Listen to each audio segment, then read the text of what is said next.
الحمد لله رب العالمين والصلاة والسلام على أشرف الأنبياء والمرسلين وعلى آله وأصحابه أجمعين ومن تبعهم بإحسان إلى يوم الدين. يا أيها الذين آمنوا اتقوا الله حق تقاته ولا تموتن إلا وأنتم مسلمون. يا أيها الناس اتقوا ربكم الذي خلقكم من نفس واحدة وخلق منها زوجها وبث منهما رجالا كثيرا ونساء واتقوا الله الذي تساءلون به والأرحام إن الله كان عليكم رقيبا. يا أيها الذين آمنوا اتقوا الله وقولوا قولا سديدا يصلح لكم أعمالكم ويغفر لكم ذنوبكم ومن يطع الله ورسوله فقد فاز فوزا عظيما. أما بعد فأعوذ بالله من الشيطان الرجيم. بسم الله الرحمن الرحيم. إنا عرضنا الأمانة على السماوات والأرض والجبال فأبين أن يحملنها وأشفقن منها وحملها الإنسان إنه كان ظلوما جهولا. محترم حضرات، آج کی یہ جو مجلس ہے بہت ہی مختصر سے وقت کی یہ مجلس اور بہت ہی مختصر سا پیغام آپ حضرات کے سامنے مجھے رکھنا ہے.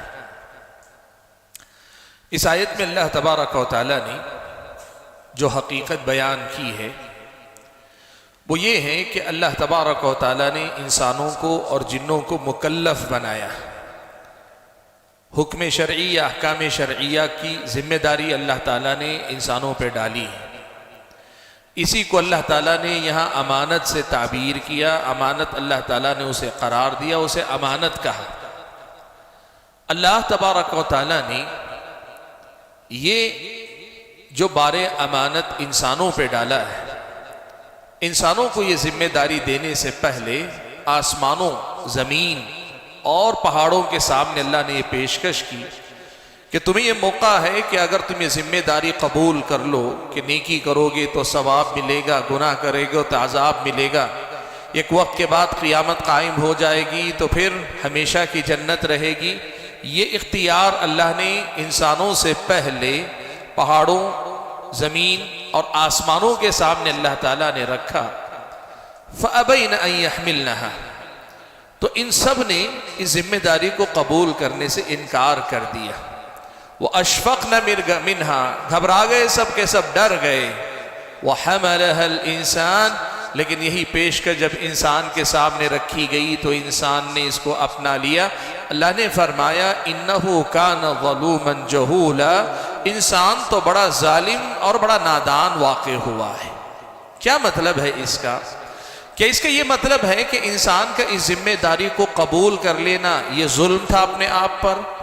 یہ جو اللہ تعالیٰ نے شریعت کے مکلف ہونے کی ذمہ داری، اس کی پیشکش اللہ نے کی، انسان نے جسے قبول کر لیا کہ ہاں میں یہ امتحان دوں گا، میں اس آزمائش سے گزروں گا، اس امتحان کو قبول کر لینا، کیا یہ واقعی معنوں میں انسان کا اپنے آپ پہ ظلم تھا اور نادانی تھی؟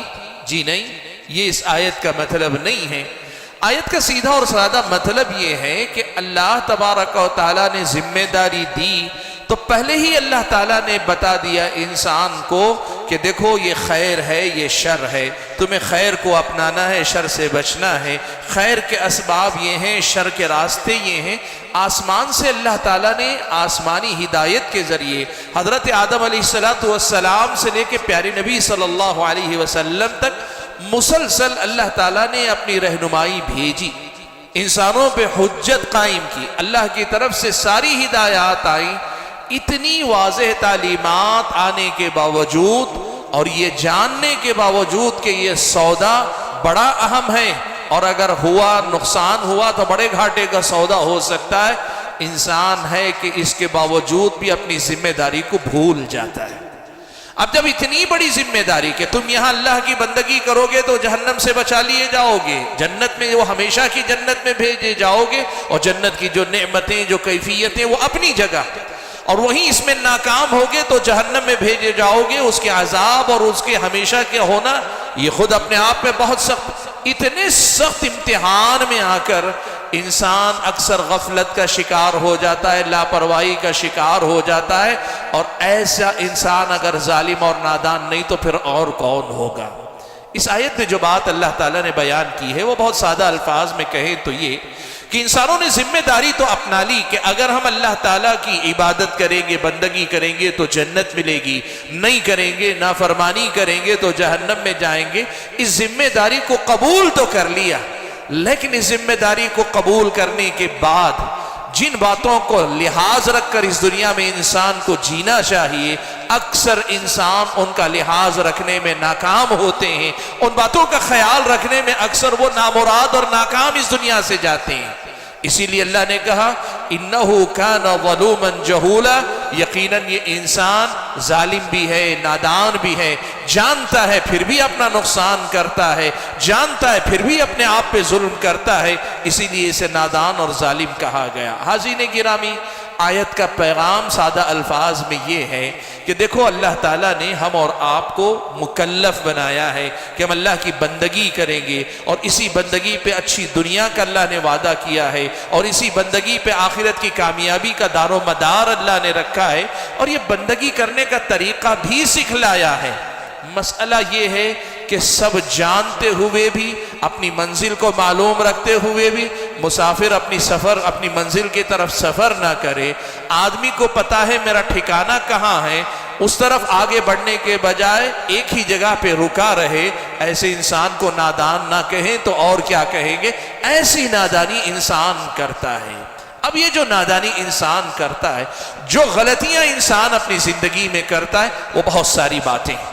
میں ساری باتوں کا تو تذکرہ آج آپ کے سامنے نہیں کر سکتا، میں نے اس آیت کا انتخاب کیا صرف ایک بنیادی پیغام کو آپ کے سامنے رکھنے کے لیے، اور وہ پیغام یہ ہے کہ زندگی اس دنیا میں ہم اور آپ جی رہے ہیں نا، تو اس میں ہم اور آپ کو اس کا خیال رکھنا چاہیے کہ ہمارے اور آپ کے آس پاس ہمارے 3 بڑے دشمن ہیں، جن 3 بڑے دشمنوں کو ہمیں اچھی طرح سے پہچان لینا چاہیے، اور نہ صرف یہ کہ پہچان لینا چاہیے، ہمیشہ ان کی طرف سے چوکنا رہنا چاہیے۔ دیکھیے، ہم نے جب کلمے کا اقرار کیا اور اللہ تعالیٰ کی بندگی کے لیے تیار ہوئے، وہاں سے ہم نے سفر شروع کیا۔ اب یہ ہمارا سفر اللہ تعالیٰ کی طرف، اللہ تعالیٰ کے طے کردہ بہترین انعام کی طرف، اچھے انجام کی طرف جاری ہے۔ ہم سب کوشش کر رہے ہیں کہ سیدھے رہیں، جمے رہیں، لیکن اور آگے بڑھتے ہی چلے جائیں۔ پیارے نبی صلی اللہ علیہ وسلم نے اسی کیفیت کو بیان کرتے ہوئے کہا استقیموا، کہا لوگوں سیدھے ہو جاؤ، بالکل جم جاؤ، سیدھے راستے پہ ڈٹے رہو۔ اور دوسری روایت میں کہا ولن تحصوا، یہ بھی جان لو کہ ایسے ہی سیدھے سیدھے جنت میں چلے جاؤ گے، ایسا ہونے والا نہیں ہے۔ اس دنیا کے اندر اللہ تعالیٰ کا یہ نظام ہے کہ آپ سیدھے رہنا چاہیں گے تو کوئی آپ کو اس سیدھے پن سے ہٹائے گا، اس سیدھے راستے سے ہٹائے گا۔ یہاں دنیا کے اندر آپ کا دامن کھینچنے والے، آپ کو دائیں بلانے والے، بائیں بلانے والے، آپ کو بہکانے والے، آپ کو بھٹکانے والے، کئی بار آپ کو بھڑکانے والے، اور کئی بار آپ کو ادھر ادھر کر دینے والے آپ کی زندگی میں آئیں گے ہی۔ ان کو پہچانتے رہنا کہ کون ہیں جو مجھے اللہ کی بندگی کے راستے سے دور لے جاتے یا لے جا سکتے، ان کو پہچانتے رہنے کی کوشش کرنا، اور ان کو پہچان کر اپنی زندگی میں بچنا، یہی ہماری اور آپ کی ذمہ داری۔ آج 3-4 باتیں ایسی میں آپ کے سامنے رکھتا ہوں کہ جن کا خیال رکھ کر ہم اور آپ کو زندگی گزارنی چاہیے۔ حاضرین گرامی، 3 ایسے دشمن ہیں جو ہمارے اور آپ کے آس پاس ہیں، اور چوتھے بھی، وہ دشمن بھی ہو سکتے ہیں، دوست بھی ہو سکتے ہیں، لیکن اگر ہم اسی سلسلے سے جوڑ لیں تو وہ چوتھا دشمن ہے۔ کیا 4 چیزیں ہیں یا 3 چیزیں ہیں؟ سب سے پہلی چیز دیکھیے، اللہ نے ہم اور آپ کو جو نفس دیا ہے نا، اس نفس کی 3 قسمیں قرآن میں اللہ تعالیٰ نے بیان کی۔ ابن قیم رحمت اللہ علیہ نے اس مسئلے پہ گفتگو کی ہے کہ کیا ہر انسان کو اللہ نے 3 نفس الگ الگ دیے ہیں، یا ایک ہی نفس کی 3 الگ الگ کیفیتیں ہیں؟ ابن قیم نے لکھا ہے کہ انسان کا ایک ہی نفس ہے، لیکن یہ کیفیتیں الگ الگ اپنے اندر رکھتا ہے۔ وہ کیا ہے؟ ایک ہے نفس امارہ، یہ برائیوں پہ ابھارنے والا نفس۔ دوسرا ہے نفس لوامہ، جو انسان کو ملامت کرنے والا نفس ہے، برائی پر روکنے والا، برائی کے بعد ملامت کرنے والا نفس۔ اور تیسرا ہے نفس مطمئنہ، یعنی وہ نفس جو اللہ تعالیٰ کی بندگی پہ مطمئن ہو جائے اور اللہ تعالیٰ کے انعام و اکرام پر مطمئن ہو جائے، ایسا نفس۔ اس میں سے جو نفس امارہ ہے نا، برائیوں پہ ابھارنے والا نفس، وَمَا أُبَرِّئُ نَفْسِي إِنَّ النَّفْسَ لَأَمَّارَةٌ بِالسُّوءِ، میں اپنے نفس کی پاکی نہیں بیان کرتا، اس لیے کہ نفس تو بہکانے والا ہے ہی۔ یہ جو نفس امارہ ہے نا، اس کی طرف سے چوکنا رہنا چاہیے۔ آپ یقین کیجئے، یہ انسان کا دل انسان کا دل ایک منٹ میں کتنی بار دھڑکتا ہے؟ لوگ بتاتے ہیں 70-72 مرتبہ دھڑکتا ہے ایک منٹ کے اندر۔ آپ یقین کریں اس کی دھڑکن سے زیادہ رفتار اس دل میں آنے جانے والے خیالات کی ہے۔ ہمارا اور آپ کا دل ایک منٹ میں 70-72 مرتبہ شاید دھڑکتا ہوگا، جو ظاہری دھڑکن ہے، لیکن اس دل میں جو خیالات آتے جاتے ہیں ان کی رفتار اس سے کہیں زیادہ تیز ہے، اور یہ تیز رفتاری کے ساتھ آنے جانے والے خیالات میں یہ برائی کی طرف ابھارنے والا نفس، یہ برائی کی طرف دعوت دینے والے جذبات، یہ برائی کی طرف کھینچنے والی باتیں یقین مانے بہت زیادہ ہیں، اور یہ ہم میں سے ہر آدمی اپنے نفس کے بارے میں جانتا ہے۔ ضروری نہیں کہ ایک ہی قسم کی برائی ہو، کسی آدمی کو شہوات میں، کسی کو شبہات میں، اور شہوات میں سے بھی کسی کو مال کی محبت میں، کسی کو مرد یا عورت کی محبت میں، کسی کو عہدے اور مقام کی، پتہ نہیں کیسی کیسی محبتیں، کیسی کیسی خواہشیں، کہ ہزاروں خواہشیں ایسی کہ ہر خواہش پہ دم نکلے۔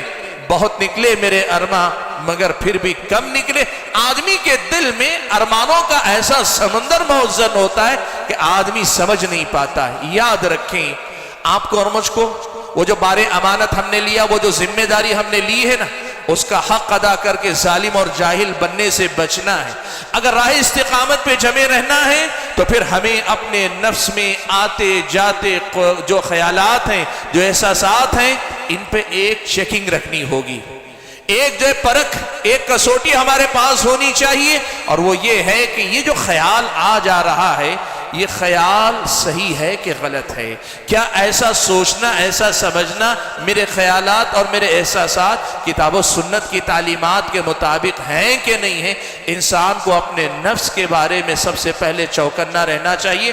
یہ سب سے پہلا دشمن ہے انسان کا، جو انسان کے ساتھ ہے، انسان کے اپنے اندر ہے، اور اکثر انسان غافل رہتا ہے۔ اور میں ایک بات بتاؤں آپ کو، پرانے زمانے سے کہاوت مشہور ہے، گھر کا بھیدی لنکا ڈھائے، یعنی آدمی باہر کے دشمن سے چوکنا رہتا ہے، اکثر اندر کا جو دشمن ہے اس کی طرف سے غافل رہتا ہے۔ اور ہماری اور آپ کی غلطیوں کے پیچھے آپ دیکھیں، یہ ہمارے اور آپ کے نفس ہی کی غلامی ہے، ہم اپنے نفوس کے غلام ہیں۔ اگر ہمارے اندر واقعی اللہ کی بندگی کا کمال آئے گا نا، واقعی اللہ کے بندے بنیں گے، تو پھر اس کی بندگی کے بعد ہم اپنے نفس کی غلامی بھی نہیں کریں گے، کسی اور کی بھی غلامی نہیں کریں گے۔ وہ ایک سجدہ جسے تو گراں سمجھتا ہے، ہزار سجدوں سے دیتا ہے آدمی کو نجات۔ اللہ کی مکمل بندگی اگر کسی انسان کے اندر آ جائے تو پھر تو انسان اپنے نفس کی سننے میں بھی تکلیف محسوس کرتا ہے، وہ اپنے نفس کو مخاطب کر کے کہتا ہے میرے اندر، لیکن یاد رکھ میں تیرا غلام نہیں۔ انسان اپنے نفس کی طرف سے چوکنا رہتا ہے۔ یہ پہلا دشمن ہے جو ہمارے ساتھ 24 گھنٹے رہتا ہے۔ دوسرا دشمن جو ہمارے اور آپ کے ساتھ لگا ہوا ہے، وہ شیطان مردود، ابلیس اور اس کی ذریت۔ اللہ نے قرآن مجید میں بات بیان فرمائی، ان الشیطان لکم عدو فاتخذوہ عدوا، شیطان تمہارا دشمن ہے، تم اسے دشمن ہی بنا کے رکھو۔ کیوں؟ انما یدعو حزبہ لیکونوا من اصحاب السعیر، شیطان تمہیں صرف جہنم ہی کی طرف بلاتا ہے، کسی اور طرف وہ لے کر جانے والا نہیں۔ وہ تو اپنی جماعت کو بلاتا ہے اسی لیے کہ وہ جہنمی ہو جائیں، اس کے ساتھ جہنم میں دوسرے بھی جائیں، شیطان یہی چاہتا ہے۔ اب اس شیطان کا مسئلہ کیا ہے؟ کبھی آپ اس مسئلے پر غور کیجئے کہ اللہ تعالیٰ نے شیطان کو انسان پر کس حد تک کنٹرول یا کس حد تک انسان سے قریب اسے اللہ تعالیٰ نے بنایا ہے۔ پہلی بات تو یہ دیکھیں، اللہ کے نبی نے بیان فرمایا، کہا کہ ہر انسان کے ساتھ ایک قرین ہوتا ہے۔ ابلیس کی ذریت میں سے ایک جن، ایک شیطان انسان کے ساتھ لگا رہتا ہے۔ حدیث میں لمۃ من الشیطان کا اللہ کے نبی نے کہا کہ شیطان کی طرف سے بھی ایک معاملہ انسان کے ساتھ لگا رہتا ہے، ایک انسان کے ساتھ لگا رہتا ہے۔ اتنا ہی نہیں، اللہ کے نبی نے کہا یہ ساتھ کیسے رہتا ہے؟ ان الشیطان یجری من الانسان مجرى الدم، شیطان انسان کے خون کے ساتھ ساتھ دوڑتا رہتا ہے۔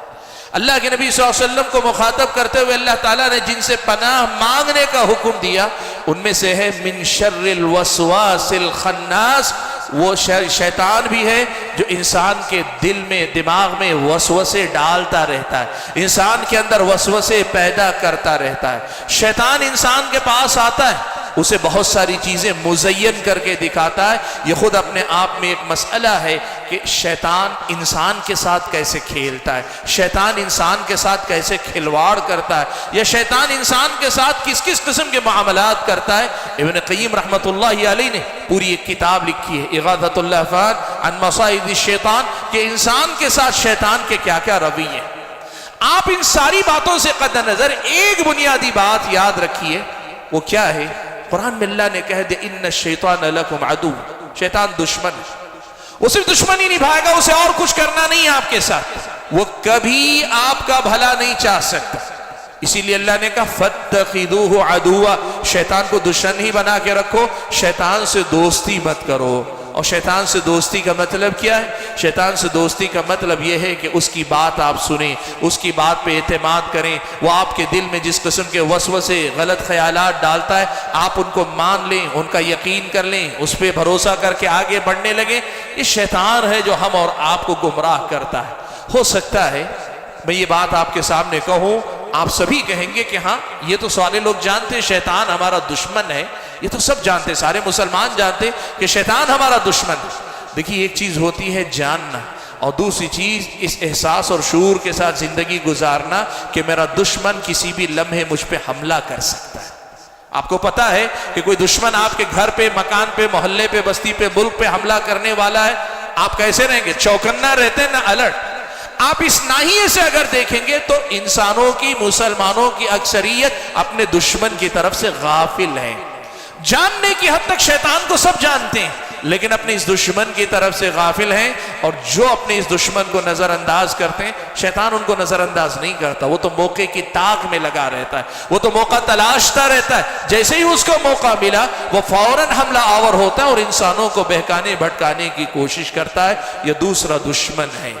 تیسرا دشمن جو حقیقت میں دشمن نہیں لیکن آدمی اپنی نادانی سے اسے اپنا دشمن بنا لیتا ہے، وہ ہے یہ دنیا اور دنیا کی رنگینیاں۔ دیکھیے اسلامی شریعت نے ایک بہت صاف مسئلہ ہمارے سامنے رکھا۔ اللہ نے ہم اور آپ کو اس دنیا میں پیدا کیا اور اسی دنیا میں زندگی گزارنے کا اللہ نے حکم دیا، اسی دنیا میں ہم اور آپ کو جینا ہے، اور اسی زندگی، اسی دنیا کو استعمال کر کے، اس کی چیزوں کو برت کر، اس کی چیزوں کو استعمال کر کے ہمیں جنت کمانے کا اللہ نے حکم دیا۔ آپ نے سنا 3 لوگ آئے اللہ کے نبی کے گھر، اللہ کے نبی کی گھر میں عبادت کا حال پوچھا۔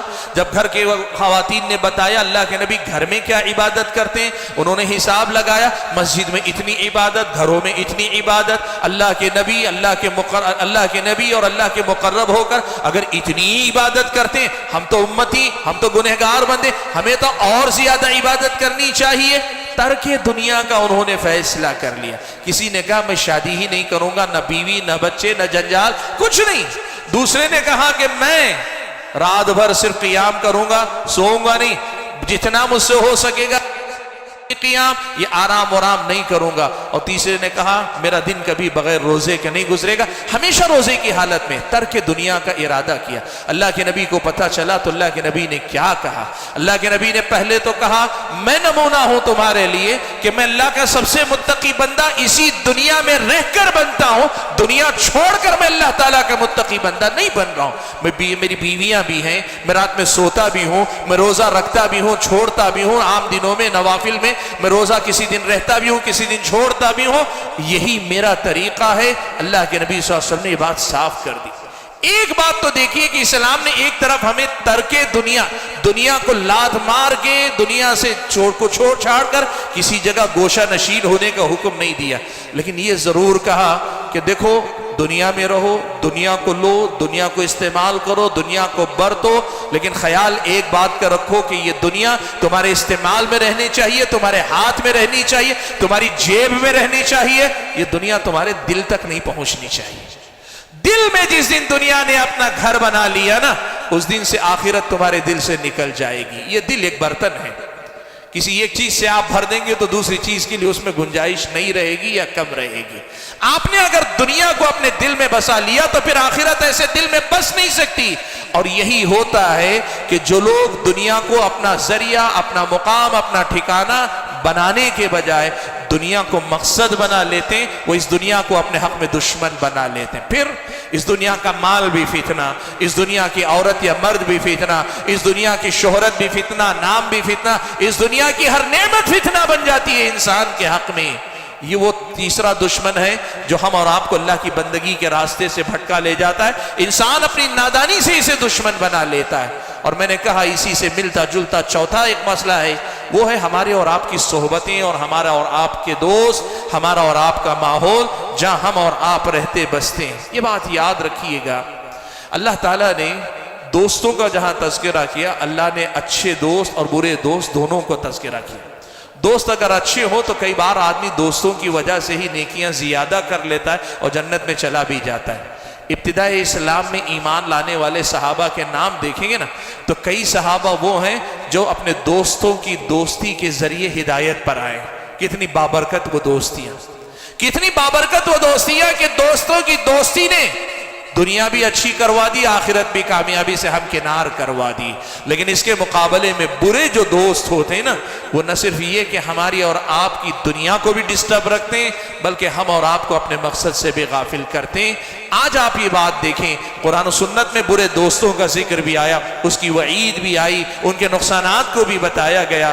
بات جو میں آپ کے سامنے رکھنا چاہ رہا ہوں بہت مختصر اور بہت سیدھی سی بات، وہ کیا ہے؟ آپ یہ دیکھو کہ اللہ تعالیٰ نے جو موقع دیا ہے نا، یہ موقع ایسا نہیں ہے کہ اللہ تعالیٰ نے آپ کو دیا ہے چاہو تو اپناؤ چاہو تو چھوڑو، نہیں۔ اب یہ ذمہ داری ہمارے کاندھوں پر آ چکی، بار امانت ہم اٹھا چکے۔ اب اس امانت کو اٹھا لینے کے بعد میری اور آپ کی ذمہ داری کیا ہے؟ یہاں صرف کامیاب ہونا، یہاں ایسا نہیں ہے درمیان میں کوئی رکے گا۔ اصحاب اعراف بھی ایک طبقہ ہے، وہ بھی بالآخر ایک طرف جنت میں بھیج دیے جائیں گے، لیکن انجام کار یا تو جنت ہے یا جہنم ہے، دو ہی۔ اس سفر کا انجام کامیابی ناکامی کی شکل میں، یہاں کوئی ڈرا نہیں نکلے گا، یہاں کوئی ٹائی نہیں ہوگا، کوئی میچ جو ہے برابری پہ ختم نہیں ہوگا۔ یہ جو انجام ہوگا وہ یا تو کامیابی یا ناکامی کی شکل میں۔ اور ہم اللہ تعالیٰ نے قرآن مجید کی اس آیت میں جو کہا انہو کان ظلوما جہولا، کہ یقیناً انسان تو بڑا ظالم اور نادان واقع ہوا ہے، یہ بتاتا ہے کہ اکثر لوگ اس میں ناکام ہونے والے ہیں، اکثر لوگ اس مسئلے میں ناکامی کا شکار ہونے والے ہیں، یہ اللہ نے پہلے ہی سے بتایا۔ اب اگر میں اور آپ اس ناکامی سے بچ کر کامیاب ہونا چاہتے ہیں تو کیا کرنا پڑے گا؟ خیال بہت ساری چیزوں کا رکھنا پڑے گا، اور ان میں سے ایک خیال اس بات کا رکھنا پڑے گا کہ وہ کون ہیں جو مجھے میرے راستے سے بہکاتے ہیں، وہ کون ہیں جو مجھے صراط مستقیم سے ہٹا لے جاتے ہیں، وہ کون ہیں جو مجھے بھٹکاتے ہیں، اور وہ کون ہیں جن کے ساتھ چل کر میں اللہ تعالیٰ کی بندگی کے دائرے سے باہر نکلتا جاتا ہوں۔ وہ یہی سب ہیں۔ ان چیزوں کو پہچان کر زندگی گزارنے کی کوشش کریں۔ میں اپنی گفتگو کو ختم کرتے ہوئے اللہ تبارک و تعالیٰ سے یہ دعا کرتا ہوں کہ اللہ تعالیٰ مجھے اور آپ سبھی حضرات کو، سامعین کو، جو کچھ باتیں آج اس مجلس میں سنی گئیں، مجھ سے پہلے بھی ہمارے اساتذہ میں سے اور ہمارے عزیز جلیل القدر بڑے بھائی ایک ان میں سے، دونوں سے آپ نے جو باتیں سنی اور پھر یہ مختصر سی گفتگو میں نے جو کی، اللہ ان سب باتوں سے ہم اور آپ کی دنیا آخرت کو سنوار دے اور ہم اور آپ کو اپنی ذمہ داریوں کو سمجھ کر ادا کرنے کی توفیق عطا فرمائے۔ آمین۔ وآخر دعوانا ان الحمد للہ رب العالمین۔